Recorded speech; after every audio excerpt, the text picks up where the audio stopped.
Bienvenidos a Los Cancelados de Periodista Digital, nuestro programa de fin de semana. Es ahí que tienen que compartir el vídeo y hacer más grande nuestra familia. Si alguna vez presento a invitados y digo aquello de a ver si consiguen etiquetarlo con una ideología o con un partido o con, no sé, una serie de etiquetas que hoy en día se nos imponen, hoy creo que está más complicado que nunca, porque hoy está con nosotros un abogado valiente, una persona que en su canal de YouTube, y cada vez que le dan un micrófono, cada vez que le dan voz, pues digamos que sitúa el dedo más que en las consecuencias, en el origen de esos problemas que generan, evidentemente, unas consecuencias nefastas para nuestra España. Él es Rubén Gisbert y está con nosotros. Don Rubén, ¿qué tal? ¿Cómo está usted? Pues es un placer estar aquí contigo. Gracias. Gracias por invitarme. La primera pregunta es, ¿tienes miedo a algo? O sea, ¿has preparado ya tu kit de supervivencia? He preparado mi kit de supervivencia y lo he demostrado en redes sociales. ¿Y cuál ha sido? Una peineta. Una peineta. Sí, al final esto ya no solamente por lo que a dónde nos están llevando, sino por la manera también, que sí, ya es un momento. Ya vemos incluso, no sé, o sea, ya se ha pasado el cinismo y estamos ya a las sornas, o sea, se están riendo directamente de nosotros en nuestra cara, ¿no?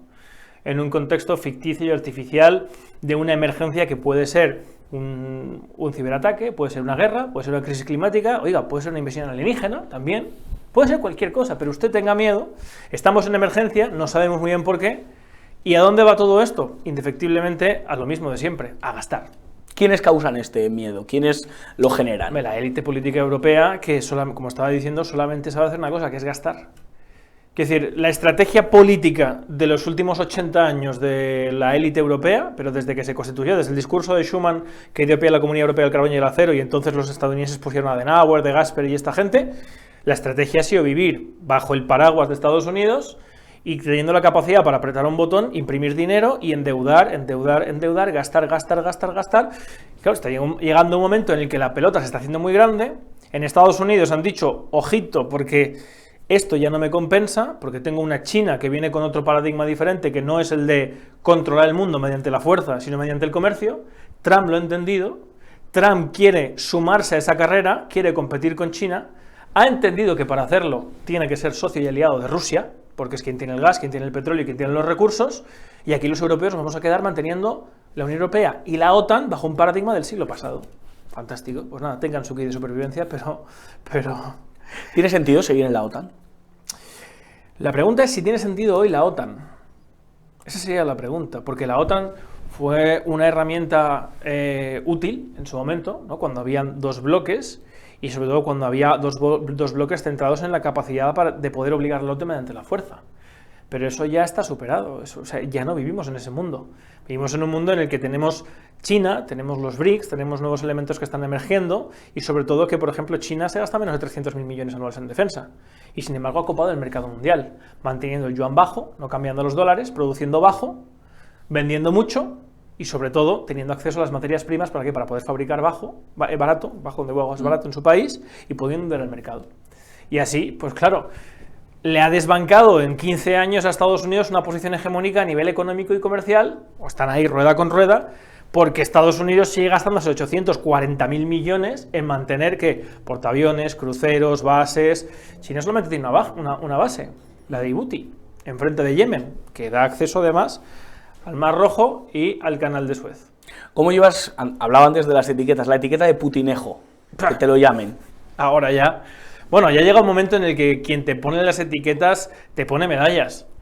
Porque a mí que me critique como me hacen especiales en La Sexta, Ana Pastor, Ferreras, o sea, que esa gente me difame y me insulte, pues eso es algo que, en fin, sé que puede despertar envidia, pero que, oigan, permítanme que ese premio lo tengan a ver, ¿no? Que personas tan infames me identifiquen a mí como un enemigo, eso para mí es un honor. ¿Y alguna etiqueta te pones? ¿Liberal? ¿Conservador? Demócrata, que hoy en día desgraciadamente ya no significa casi nada, pero demócrata en el sentido de lo que debería ser un demócrata, que es la persona que quiere que la manera en la que se ejerce la política sea con la cracia del demos. O sea, el pueblo tiene que tener fuerza. ¿Para qué? Para que precisamente el poder no actúe en su contra, para poner límite y control al poder, para que cuando se imparta justicia se haga de manera justa, una independencia judicial. Todo eso que no hemos implementado en Europa continental y que en España no existe, separación de poderes, representación, independencia judicial, partidos y sindicatos que sean de la sociedad civil y no órganos permanentes del Estado pagados por el Estado, en el que al final les da igual defender los intereses de trabajadores como de corporaciones. Eso es lo que es realmente un demócrata.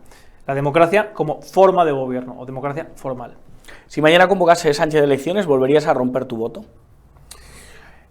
No, porque ahora estoy presentando una iniciativa política para iniciar una reforma, una vía de reforma, pero sí seguiría diciéndole a la ciudadanía que la manera preponderante y principal para intentar cambiar las cosas es la desobediencia, que implica romper el voto o implica no participar, y la movilización civil. Eso es la realidad. Ahora, entiendo que hay una gran parte de la ciudadanía que no quiere eso o que no siente que eso sea útil, y por eso he querido poner en marcha esta otra vía de la reforma. Así, lo importante ya no será votar o no votar, lo importante será cambiar el sistema o no cambiar el sistema, que es a donde hay que ir realmente, si queremos tener una España el día de mañana, claro. ¿De qué manera queréis cambiar el sistema? Bueno, la única propuesta interna que se puede plantear es una reforma de la Constitución de manera integral, pero sobre todo en 4 puntos fundamentales: el 68.3, el 6, el 7 y el 122.3, que básicamente es: partidos y sindicatos tienen que dejar de percibir dinero público, así obligas a que los partidos sean instrumentos civiles, no sean organismos del Estado. El sistema proporcional, eso de votar a listas que están confeccionadas por el jefe de un partido y que al final lo que hace un diputado es aplaudir y levantan un 2 o 3 y aún así se equivocan, o sea, es que y votan lo que les dicen. Entonces, ¿para qué cojones queremos un parlamento? El parlamento tiene que precisamente frenar, limitar, controlar lo que haga el ejecutivo. O sea, pero esto, vamos, lleva inventado desde Montesquieu, desde el espíritu de las leyes, 300 años. En Estados Unidos existe, en Francia casi, pero el resto de países ni lo hemos olido. Pues yo creo que ya va siendo hora, ¿no?, de empezar a plantear esas cosas. Y sobre todo la independencia judicial, es decir, un Consejo General de Poder Judicial obviamente no puede ser nombrado por el poder político. Ahora, por ejemplo, con lo que hemos vivido en Valencia, pues no puede ser que el señor Mazón y el señor Sánchez no estén ni siquiera imputados, no tengan que responder por algo tan grave que hemos vivido, porque son aforados, son aforados. Entonces eso, en cambio, no sé, la gente dice, no, es que la sedición es una cosa muy antigua, tal. Joder, y el aforamiento, que era una facultad, una prerrogativa de gracia que daba el rey a la nobleza para gente que fuera intocable, ¿eso no es antiguo? ¿Eso no es vetusto? ¿No es anacrónico? Joder. Bueno, pues esas cosas son las que a mí me gustaría que estuviera en el debate público, y que además os agradezco mucho la invitación, porque por suerte hay pequeños islotes de libertad donde sí que se pueden empezar a escuchar estas cosas, ¿no? Este programa se llama Los Cancelados. ¿Crees que hay cultura de la cancelación? Sí, por supuesto, pero no de ahora, hay desde hace mucho tiempo. Es decir, me acuerdo mi propio maestro, Antonio García Trevijano, periodistas como Pablo Sebastián, José Luis Balbín, personas que han querido ejercer el periodismo de manera limpia, responsable y sobre todo intentando ofrecer, siempre con un criterio propio, pero un debate público y una crítica pública que en el momento en el que han tocado o que se han acercado a algo que el poder no interesaba, han sido cancelados, han sido defenestrados y acabado su carrera pública. Por suerte, eso ya no depende de empresas que están muy cerquita y muy vinculadas al poder político, sino que habéis abierto una vía que es las redes sociales. Y por suerte, las redes sociales han conseguido que una parte de la sociedad despierte. Una parte pequeña, no es el grueso, no es la mayoría, pero empieza a ser una parte importante. En los últimos 10 años, tengan en cuenta que la televisión ha perdido el 50% de su audiencia. En 10 años. Y esto es una cosa que preocupa y mucho, ¿eh? Por eso, en el año 2022 se pone en marcha la Ley General de Comunicación Audiovisual, se define por primera vez el usuario de especial relevancia y se empieza a implementar una normativa en la cual se pretende que los usuarios de redes sociales, que no son medios de comunicación, porque no controlamos ni lo que hace el algoritmo, ni si nos ponen, nos desmonetizan, no lo controlamos, pero lo adecúan y lo deforman la concepción clásica para que a partir de no mucho, pues si a usted se le considera que está aquí haciendo un discurso que atenta contra una minoría y por lo tanto es un delito de odio y tal, le puede llegar una multa a su casa, para que no sea usted, por favor. De esa manera. Sí. Hay un dato muy revelador. En la época en la que la Sexta Noche comienza y iban Alfonso Rojo, Pablo Iglesias, 3 millones de españoles se ponían la Sexta Noche. Acabó teniendo menos de 200.000 espectadores hace unos años y hubo que demoler ese programa. Ahora hay uno que se llama La Sexta Explica, ¿no? Y pasan estas cosas. Valencia, que conoces la realidad como la palma de tu mano, ¿cómo está después de tantos meses? Porque todos nos hicimos eco cuando sucedió la catástrofe. Prácticamente nadie ha asumido responsabilidades políticas. ¿Cómo está la realidad en Paiporta y en todos estos pueblos?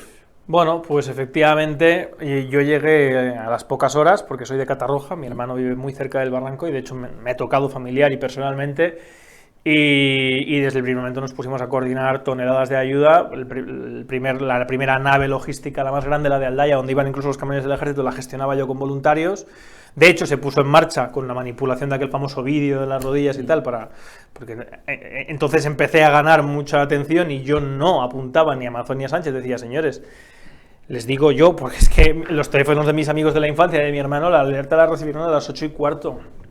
Yo tengo clientes, porque me preguntabas, ahora hay gente y hay muchas zonas que siguen devastadas, ahora mismo en Fallas ha llovido un montón, mucha gente que ha estado en su casa con aguas fecales, porque no tragan las alcantarillas, no se ha reparado muchas zonas, y yo ya desde hace un mes, no llega, después del socorrer a nivel con alimentos, con lo más básico, y después con electrodomésticos, más de 400 familias, gracias a mis seguidores y a los de otros divulgadores como Miquel Serrano, Perico Jurídicos, pues han conseguido tener lavadora, nevera, lo más básico, cocina, para poder cocinar. Habéis conseguido cosas que el Estado no les ha proporcionado. Exactamente, sí, es una cosa que cuando cuento la gente se piensa que es... A mí me avergüenza.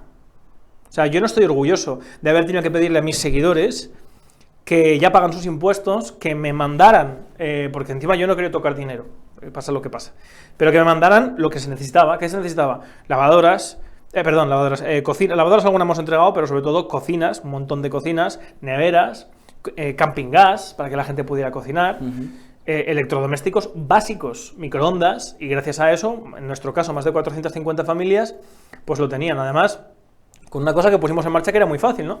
Tú, por ejemplo, me mandas a mí una lavadora o un frigorífico, se le pone una etiqueta, un número, tú lo ves ya en una web que nosotros hicimos para poder ver, que se llama Global Dana, donde se había recepcionado, y podías hacer el rastreo y el seguimiento para que vieras que efectivamente el electrodoméstico que tú me habías dado y iba a una familia.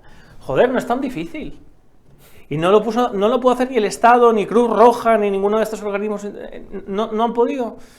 Y ahora, obviamente, pues ya como abogado, estoy representando a varias familias en el juzgado número 3 de Catarroja, que es donde están hablando de diligencias por el fallecimiento, obviamente, de las personas que han fallecido, y los familiares pues también los he representados en este caso, una parte de ellos por mí. ¿Quién tuvo la culpa de la gestión de la Dana? A ver, la culpa es del sistema político que tenemos, objetivamente. ¿Por qué? Porque el hecho de no avisar y de no haber adoptado las medidas preventivas previas a la catástrofe es obviamente porque no se han implementado esas medidas voluntariamente. Y no se han implementado esas medidas voluntariamente porque es dinero que se destina a cosas que no hacen ganar votos. La ampliación del Barranco del Pollo, sistemas de alerta, los medidores de telemetría y pluviometría que estaban estropeados, como el de Cullera. Claro, tú no vas a un mitin y dices, he arreglado el pluviómetro de Cullera, y la gente, no, tú vas a un mitin y dices, me he gastado dinero, yo qué sé, pues en carril bici. Claro, en carril bici, o en ecosostenible, o tal, o estas cosas que son las que sí se aprovechan, y encima después pues se montan empresas públicas, licitaciones y chiringuitos varios para vivir de esas historias, ¿no? Y a posteriori, después de la tragedia, obviamente el gobierno central. O sea, para mí son igual de culpables, tanto el gobierno autonómico, por una cosa que a día de hoy sigo todavía sin explicarme, como a lo posteriori, que todavía sigo sin explicarme cómo durante 4 o 5 días, pues yo me gasté 55.000 euros la primera semana. Y, por ejemplo, la residencia de Albal, que entramos haciendo un directo, entramos a llevar agua y medicamentos, al día siguiente tuve que ir a Torrent, comprar insulina porque si no un señor se les moría. Entonces, claro, esto, amigos de mi infancia, de toda la vida, oye, Rubén, por favor, ya que tú vas a una barra de pan, por favor, llorando, o sea, cosas que nunca pensarías que vivirías a 7 kilómetros de la tercera capital de España. Tercermundismo. Tercermundismo, totalmente, totalmente, o sea, gente esperando en colas, en garajes. Pues el día 1 de noviembre que llegó la primera bomba a Catarroja, por ejemplo, en un garaje donde sabía que había 2 cuerpos, empezaron a achicar agua y la gente agolpándose fuera para recoger el agua con gasoil, cadáveres, con todo, para lavarse, porque no tenían agua.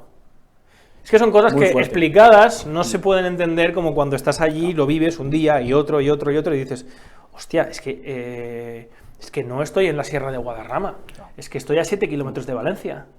No me lo puedo explicar, a día de hoy me lo sigo sin poder explicar. Y bueno, pues veremos hasta qué punto, ¿no? La sociedad que ya está cayendo, ¿no?, en el relato de rojos contra azules, que ya nos pasó, siempre nos pasa, con el 11M pasó, y está volviendo a pasar, en vez de decir, ¿por qué no hay un mecanismo de las... tantas instituciones, o sea, tenemos más Estado que nunca. Tenemos diputaciones, comunidades autónomas, ayuntamientos, empresas públicas, el gobierno central, y no hay nada que actúe de manera instantánea para, oiga, ¿qué pasa si...? Porque encima en Valencia cada 15-20 años pasa esto. Yo ya viví una, no tan grande, pero cuando era pequeño. Pues no hay nada. Cuando fui a la zona como periodista con Carlos Pecker, me autoengañaba viendo las imágenes diciendo, bueno, yo pasado mañana o dentro me voy a Madrid y de alguna manera pues voy a dejar este horror. Pero la gente que diariamente ha tenido que vivir eso, que ha interiorizado que esa iba a ser su realidad, es muy duro. Hacías referencia antes al famoso vídeo que te echaron en cara muchísima gente. ¿Cómo lo viviste? Aquello del barro, aquello de... con perspectiva. Sí, a ver, en ese momento obviamente fue un golpe muy duro, sobre todo porque estás haciendo todo lo contrario de lo que están diciendo de ti, y obviamente yo sabía que algo iba a pasar. O sea, yo por ejemplo subí un vídeo el día 1 de noviembre que ya llegó a los 10 millones de visitas. Y a los 2 días Sánchez y el rey son corridos a gorrazos, y hay gente que le está diciendo al rey, aquí es que no hay democracia, majestad, tal. Le digo, hostia, algo me van a sacar. Yo estaba seguro que algo iba a pasar. ¿Quién crees que está detrás de eso? No lo sé, lo que sí que sé es que, bueno, Iker ya salió explicándolo, me hubiera gustado que lo explicara en Horizonte, ¿no? Pero ya salió explicándolo que 5 minutos antes me llama, oye Rubén, no tenemos conexión, vamos a grabar.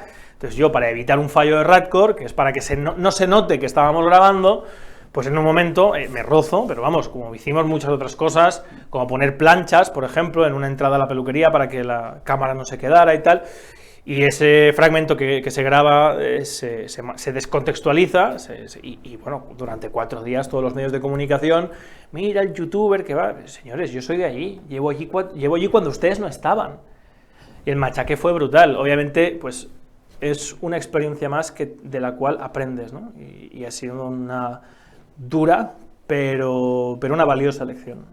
Pues eso es lo importante. ¿Por qué tenemos a Pedro Sánchez en el poder? ¿Por qué parece que no nos lo quitamos ni con disolvente ni con agua caliente? Parece que va a ser prácticamente eterno, por los millones de votantes que le votan, por las instituciones que ha copado. ¿Por qué existe un Pedro Sánchez en España? Bueno, existe un Pedro Sánchez en España porque el sistema lo permite. Obviamente, con un sistema con separación de poderes, Pedro Sánchez haría ya muchísimo tiempo que no sería presidente. Si el Parlamento fuera autónomo, o sea, si los diputados que votan a Pedro Sánchez no fueran empleados puestos por los jefes del partido, Pedro Sánchez ya no sería presidente. Ahora bien, ¿por qué resiste? Bueno, ¿cómo resistía Felipe González? Los Gal, y los Corcuera, y los Filesa. O sea, ¿cómo resisten? ¿Qué pasa? Que los ciudadanos no pueden hacer nada para defenderse del poder cuando el poder se perpetúa de manera además tan obscena como estamos viendo. Estamos llegando a un punto ya en el que Pedro Sánchez sabemos que se va a mantener algo que yo diría, no tendrán. Claro, cuando vi que ponía a Escrivá a la cabeza del Banco de España, ya me empecé a oler algo, pero digo, no, es un escándalo. Lo hizo Zapatero y Mariano también, Mariano Rajoy, que es falsear la contabilidad nacional, ¿no? Hoy en día tenemos 2 deudas. La deuda oficial y la deuda real, que la gente dice, ¿cómo puede ser esto? Bueno, porque se falseó la contabilidad, se sacaron los pasivos en circulación de la deuda para rebajar y tener más techo de deuda. Bueno, pues ahora lo dicen ya públicamente, vamos a falsear la contabilidad nacional. ¿Por qué? Pues porque Bruselas está impidiendo que hagamos unos ajustes precisamente de deuda y de endeudamiento en 4,1. Además, ahora tenemos que pasar del 1,2 al 3 y luego al 5% del gasto en defensa con los presupuestos de 2023. Vamos, no sé de qué manera la gente puede pensar que esto se puede hacer si no es falseando la contabilidad. Y eso, en cualquier empresa privada, es motivo de cárcel. Falsear la contabilidad con la finalidad de tener un beneficio y tal, es motivo de cárcel. Y aquí se está hablando de los presupuestos de 45 millones de personas, de los cuales depende su vida. Bueno, pues eso es lo que hay. ¿Cómo lo está haciendo la oposición, PP y Vox? Bueno, es que yo no creo que haya oposición. Yo creo el término oposición se inventó en su momento bueno, dicen que para Fraga, ¿no? Pero en España no hay oposición, no existe la oposición. La oposición existe cuando hay un parlamento funcional, como en Reino Unido. Pero aquí no. ¿Por qué? Porque no tiene capacidad ninguna de nada. Si tú en el momento ganas las elecciones por mayoría absoluta o pacto con otro partido, da igual quién la haya en la otra bancada. Sí, irá a hacer el teatrillo, a decir que eres muy malo, pero ya está. Sabes que los diputados van a votar lo que tú les digas. Existe la moción de censura, ¿no? Sí, pero la moción de censura estamos en las mismas. La única moción de censura que ha triunfado aquí es cuando el presidente del gobierno fue un bolso, antes de que se votara. ¿Qué te dice eso? Te dice que el resultado ya se conocía de antemano. Entonces, ¿para qué la votación? Es una ficción. Eso en un parlamentarismo no existe, porque cada diputado vota en conciencia y vota de acuerdo con lo que sus electores de su distrito quieren. En Reino Unido, hasta que no se cuenta el último voto, no se sabe si va a salir o no adelante una moción.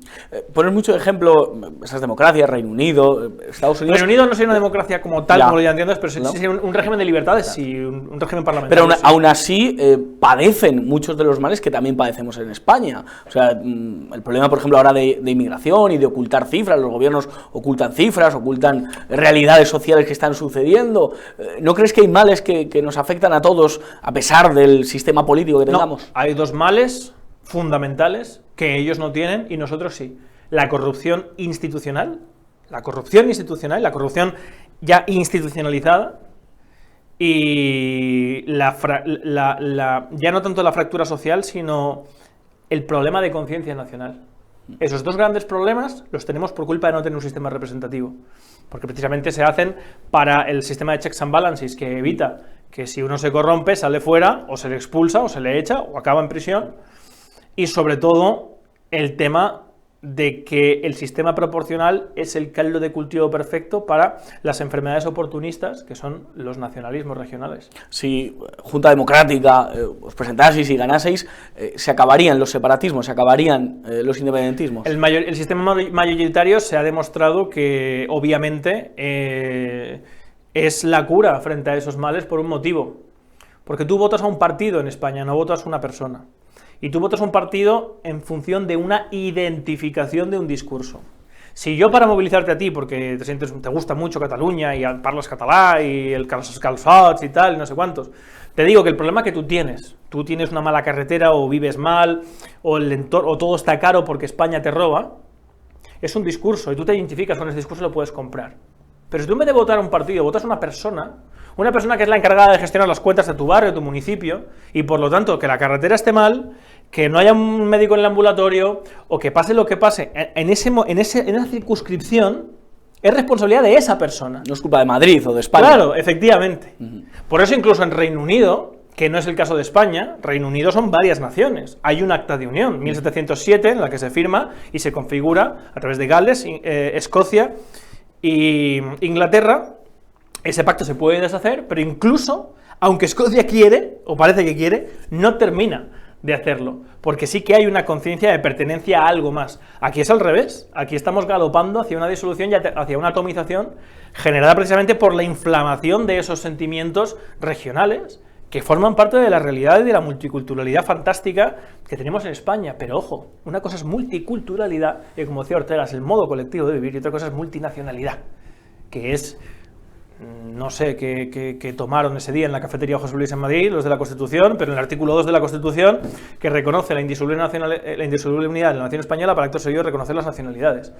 No sé si entonces el fentanilo existía o qué pasó ahí, pero es una incongruencia histórica en el constitucionalismo mundial. Para acabar, me gusta mucho un juego que es decirte personajes y me los defines como quieras, con una palabra o una frase. Pedro Sánchez. ¿En una palabra? En una palabra, en una frase. Un binomio. Para mí es la ausencia de moral, la moralidad total y absoluta. Núñez Feijóo. La cara B de la moralidad. Santiago Abascal. Un eslogan. Irene Montero. Otro eslogan. Íñigo Errejón. Un pobre hombre. Pablo Iglesias. La escoria, lo que se desecha, lo que no sirve ni siquiera para abonar el suelo, lo que nadie quiere cerca. Gabriel Rufián. El oportunismo puro y absoluto. Donald Trump. Donald Trump, fíjate, Pues Donald Trump diría el nacionalismo norteamericano hoy en día. Zelensky. La corrupción total y absoluta en una sola persona. Vladimir Putin.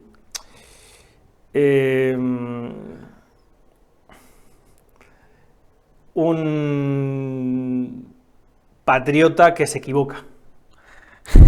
Franco. Un dictador. Y para acabar, Rubén Gisbert. Un humilde artesano del derecho.